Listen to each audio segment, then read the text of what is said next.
In the world of gaming, the players mainly have two separate but equally desirable experiences. One is through computational devices, taking input through buttons, joysticks, and mice, and is displayed on a screen. The other is on paper and cardboard, with dice, plastic pieces, and pencils on a table. We represent both.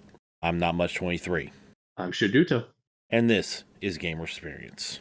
And, well, it's not that Chaos Assassin is indisposed or anything. It's just I want to establish Shaguto because he's going to become very quickly a fixture on Gamer Experience.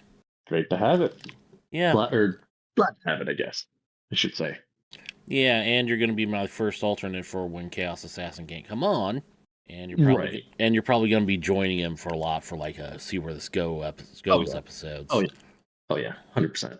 So I know we've picked up some new viewers since and listeners. Well, yeah, more listeners since you last introduced your gaming background. So why don't you just tell the listeners again how you got into gaming and About when? so, if I'm gonna be 100% honest, I started gaming way back when, but it wasn't on a like dedicated console and stuff like that. Back in elementary school when I was still living in, let's say, Alaska, because that's where I was at the time. My dad had I want to say a PS1 that I would always play like the Avatar game for the PS1. Later Star Wars for it. I think it was like PS1 or PS2, something like that. Then fast forward a few years, family gets a Wii and been playing Wii for God knows how long. Me and my sibling used to play Skylanders Spyro's Adventure all the time on that thing. It was fun. It's Wii Sports Resort.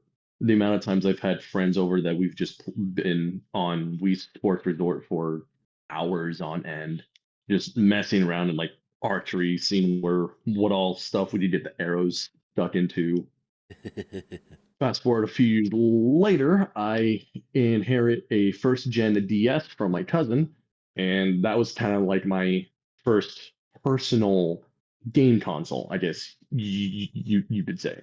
I played a bunch of like Bakugan games. The first Pokemon game I ever played was on the DS, and I actually found it was Pokemon Platinum, and I found it on the field of my middle school back when I was in middle school. And that was the first Pokemon game I ever played and beat. God, I still have the PTSD from this. Oh, geez, Cynthia, good lord. Um, but it's like I since then I've always had some sort of DS, whether it be a first gen DS, 2DS, 2DS XL, which I currently have right now, and I'm replaying the old Bakugan game for the DS right now. God, the nostalgia hit from that was amazing. About 6-ish years ago, I was able to get my own PS4. And since then, I've been gaming almost constantly when I'm not, sleeping, working, eating, all the normal people of society stuff. But other than that, I've like gotten big into the like first person shooters like Call of Duty, Warframe, Destiny. God, the amount of hours I wasted on Destiny 2. Oh my lord. But But that's probably for a different day. but you didn't really get real serious into gaming until like Like 5, 6 years ago. Yeah. and Within the last decade, yeah. but yeah, that's the point I want to make that it's not too late to start gaming. No, never is. I've heard stories of fathers in their like late 40s, late 50s with like teenager kids hopping on and playing Call of Duty with their kids or just great hopping on. It's like I believe it's a Reddit story that I've heard off of TikTok, but this older gentleman who takes care of his wife with I want to say Alzheimer's. He plays with a group of people online and they love playing with him in return because it's fun, it's refreshing to him playing with all these guys on like Warzone or I think it was like Warzone or Battlefield or something like that. I don't remember what game. but to him, it's refreshing and it helps keep his mind sharp to help take care of his wife. Yeah, that's So that's the beautiful thing about gaming. It's like you can start when you're, I don't know, 5 and can, cognitively understand what a controller and system is, or you can start late 50s. It doesn't really matter. There's a game out there for everybody.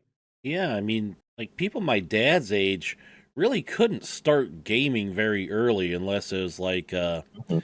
Dungeons and Dragons or some shit like that because D&D didn't Right, really come out until 1974 and Pong didn't come out until 1978.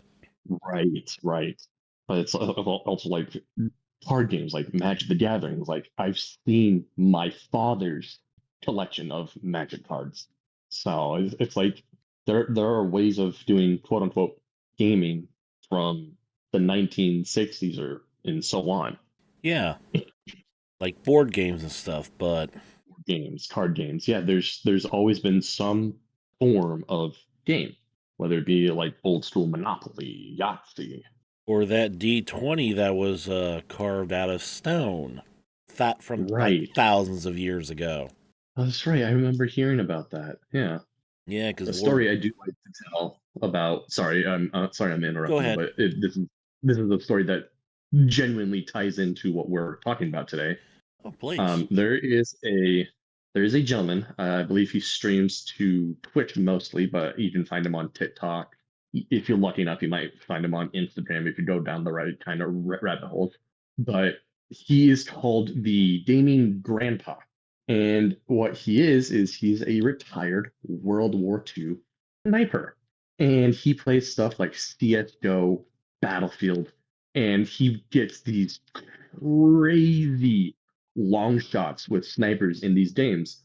And he actually, since he's a sniper from World War II, he knows how to sight in snipers. And there are clips of him actually sighting in these guns in game. And so he's like, okay, so that's going there. So I just got to aim here, shoot again. All right, that's more accurate. And then five minutes later, he shoots someone like 2,000 yards away, and I'm like, good lord, you can actually do that in game. But the point is, dude's in like his mid to late 70s doing all these games, all these first person shooter games while he's in his late 70s and stuff like that.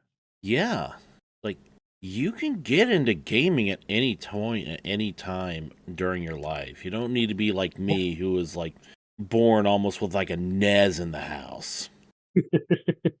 God, I haven't heard mention of one of those in God knows how long. We still have one. Nice. Yeah, don't know if it works. I need to pull it out and recap it. Right. Yeah. It's like I ended up going to a pawn shop a while back and I got myself a Game Boy SP and I'm currently playing through Pokemon Ruby on it.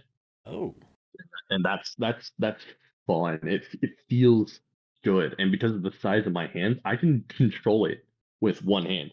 Granted, I won't be able to, fast run, but I'll still be able to move and use the interaction buttons with one hand. yeah, my hand's not That's that big. that's a great thing I like about it. Is like if I wanted to do that and watch something, I can just sit down, system in my hand, play it, look up every so often. It's like I've played Ruby on the SB while watching One Piece before. And I think gaming now has really lost its stigma that it's only for kids.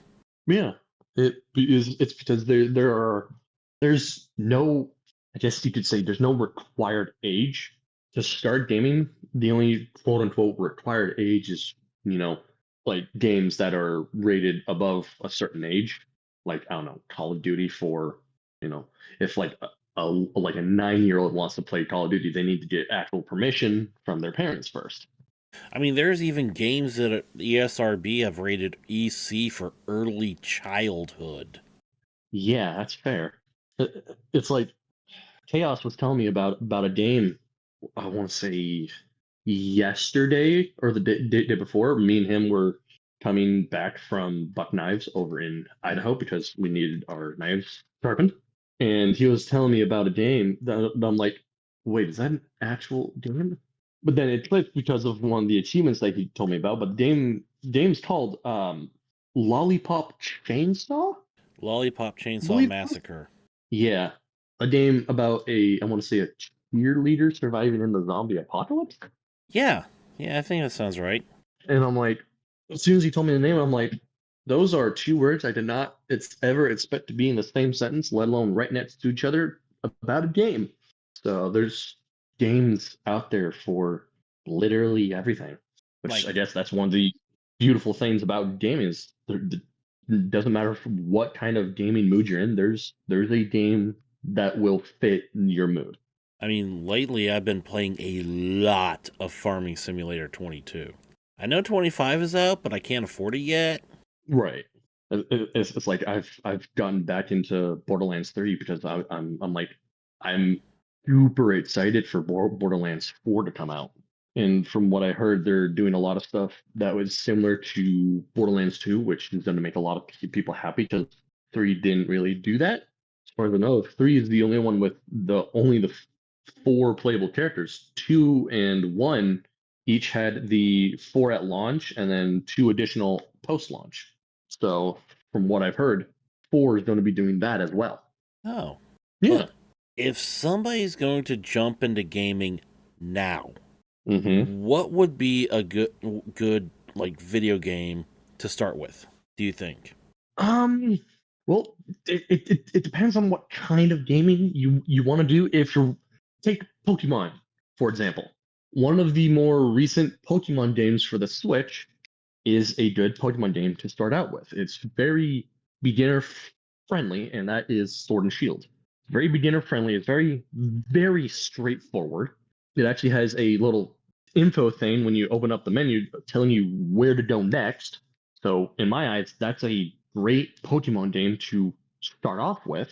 But if you're thinking console, there are a bunch of different games that you could start off with.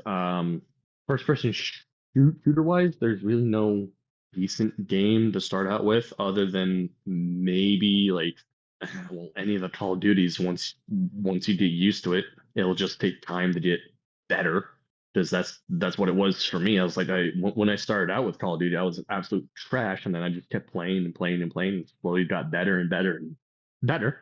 So it doesn't really matter which one of those you start out with. I do know that Warframe is a decent first per kind of like third person looter shooter that's decent to start out with because of all the complex movements, all the pure creativity of doing builds.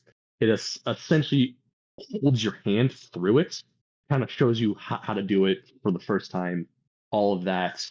And then once you get farther into the game, story wise, you'll start to be able to make more decent builds because you'll acquire more stuff. There's always going to be a game that's going to be better to start off with for whatever kind of genre you want to do. But some of the ones that I listed are, in my eyes, some of the better ones to start off with. I could go into a whole lot more detail on more games, but I just listed a few. I'd say a good one's like if you've never played any game at all, video game at all before, I think a good one to step into would be Stardew Valley. I can agree with that. I also think another good one to step into, at least for like creativity wise, would be Minecraft or Terraria. But I would definitely do Minecraft first, Yeah, I could see Minecraft. mainly because of just how well known it is. It's like if you want to look up how to do redstone stuff, there are millions of redstone tutorials on YouTube and all that. If you want to build a very specific thing, you can literally go onto YouTube and look up plans on how to build a specific kind of house. There there are hundreds upon thousands of tools for gaming that you can use to help you get started, to help you get acclimated to it. Yeah, So I it's in think my it's eyes, gaming is all about just the creativity and freedom of it, being able to do what you want to do in a world of your choice, kind of thing. yeah. And I don't think there's been a better time to start gaming because like you said, there are so many resources. Like no matter what game it is, You can go Hmm. online and within like 5 minutes find out how to do something. It's not Exactly. it's not like when I was in like middle or elementary school with dial-up internet, having to go to different search engines because each one had a different uh, list of websites that they could actually search through to find these game FAQs that are all like in ASCII art and walking through Right. text, all sorts of different things, which are helpful, and you can still Hmm. find, but they're much more difficult to find back then. Right. But not nowadays. You got stuff like Google, YouTube, all just you have the entire internet at your disposal to look something up or look up how to do a specific thing. And with YouTube, you can even watch somebody else play the game and decide if Hmm. that's the kind of game you want to step into or not. And if you do step into it, you'll know more about how to step into it and maybe how to do certain Right. things. Right. And that right there is kind of how I got into playing Doom. Is I watched Markiplier play through Doom 2016 on YouTube, and I'm like, oh, I like that. I'm gonna try it. Yeah, it's not like back in the 80s before the North American video game crash where you didn't know if you were going to get a good game or a game that you wanted based just on like box arts and magazines and stuff. Right. And or one of the games that I am really into and I like going back to every now and then is a game called Dead Cells. And how I got into that is I started playing that first on my Switch and then I later got it on my PlayStation. But how I got into it was I was like I went to GameStop one day. I was like, is there any good games that you would recommend? And the guy told me Dead Cells. It's kind of a 3D side scroller dungeon crawler, but also with a collection aspect to it. Each run is different. The layout of each run is completely different. And the weapons that you get throughout the runs can also be different as well. There's like I want to say there's over like 150 different weapons to collect. It's like each run is completely different, and that's one of the great things about it. It's like one run so the start of the runs are always the same. You always start in the same place, but the layout of it is different every time. But one run you can go from one place to another, and then the next run you would start in the same area, but go to a completely different area for the next run, right? Yeah. It's and then you got the collection aspect of there are multiple different ways you can collect a weapon. Either you can get it throughout the run and actually use it, or you can get the blueprint for it and get to the zone that's in between the actual levels to research it, which I find quite interesting. And another thing like that is there's never been a greater variety of games. Oh, absolutely not. Like I just mentioned Stardew Valley. That's an independent game. Independent people Hmm. are able to make games again and better distribution than even back when bedroom coders were trying to make it big with the old 8-bit home micros. Right. And it's like, yeah, there are all these really, really renowned game studios like AAA Gaming, Bethesda. I would F- say Blizzard, but they've gone down. And I'm not From gonna talk Soft. about Bungie. FromSoft, 100%.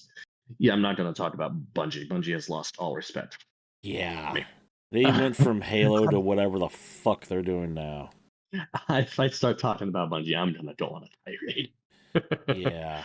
Um, And but it's like all these like indie developers. It's like, yes, one of the best studios out there that I can name right now is AAA and Bethesda and FromSoft. Just to name three. Games from those studios are absolutely phenomenal. I think each one of those three studios has had a game of the year at the Game Awards. Um, I think Elden Ring from FromSoft won Game of the Year when it released. I think I don't necessarily remember. I'll have to do some research on that. But Bethesda, you got stuff like the Doom series, FromSoft, the Soulsborne games, um, AAA. Name any game, any renowned game out there is probably a AAA game. I think one of the best. examples of that, I think, is the Resident Evil games. I think those are AAA, Yeah. but it's like you got all these phenomenal games that have been contenders for Game of the Year awards, and I think some of them have won Game of the Year. But then you got all these indie developers that are also making games that are on par or even better than these big big shot studios, and Like it's just like it's like making games. There's so much creative freedom that you can do. like Expedition 33. Exactly. I Like personally haven't played it, but I've heard Expedition 33 is actually really good. or Stardew Valley. One guy made Mm, that game. right. Speaking of games made by one specific person, I want to talk about Helldivers 2 for a split little second, right? Helldivers 2 is run by a singular guy named Joel. He knows what's going on in the entirety of the game at any given point. Think of it as think of Joel kind of as like the game master, right? Yeah. Joel can decide on whether or not an influx of the bugs can take a planet, the squids take a planet, or the automatons, right? But with Helldivers 2, it is a massive community-based game. Like if I were to load up the game right now, hop in, I could tell you how many bullets have been fired throughout the entire community, what people are on what planets, how many people are actually online right now. I can give you all of those stats just from hopping onto a game. Which games like that, there are way too few of them. Yeah, but yeah, again, never too late to start video gaming. Never too late to start board gaming because of Mm-mm. course the variety of board games has exploded about right alongside video games, Oh, absolutely. as well as tabletop role-playing games. So, Mhm. It's like I'm 24. I started D&D and Pathfinder within the last 3 4 years. yeah, those are two more popular ones, I'm sure. But Mhm. I'm learning that there's like a universe of TTRPGs out there. There, there's a whole universe of TTRPGs. There's a whole universe of card games, of trading card games. It's no matter what you're into, there is something for you, Y- which is the great thing about gaming. yes, which is more true now than ever before. Oh, 100%. It has never been easier to hop onto a game and play with your friends than it is now. Yeah, so if you thinking about starting, jump right in, or just Hmm. or ease in even. Yeah. I mean, heck, even if you want your intro to gaming, going over to a friend's house, be like, hey, can you show me this game before I buy it myself? That's also a good way to do it too. Yeah, but I think we've about run this well dry, at least for now. So, Yeah, 100%. if you have any questions, comments, maybe you want to add a little more post to this discussion, you can email us at gamersperience@gmail.com, all lowercase, spelled the same way as the podcast. Uh, if you're on YouTube, you can definitely leave us a comment. And their YouTube channel is, if you don't know what that is Gamer Experience Podcast. And if we are on X, formerly known as Twitter, at Gamer Experience, my DMs are open because I run the account. Just mention something about the podcast so I know it's not spam and don't delete it because I've been getting a lot of that. We That sucks. we do have a Discord with invite links that shouldn't expire on a YouTube video and our pinned X post. And we also have a Patreon. We'd really appreciate your financial support because we are running this on like a shoestring budget would be an ample cash flow for us. And once again, I'm not much 23. I'm Shaguto. This is Gamer Experience, and we invite you to go have your own Gamer Experience.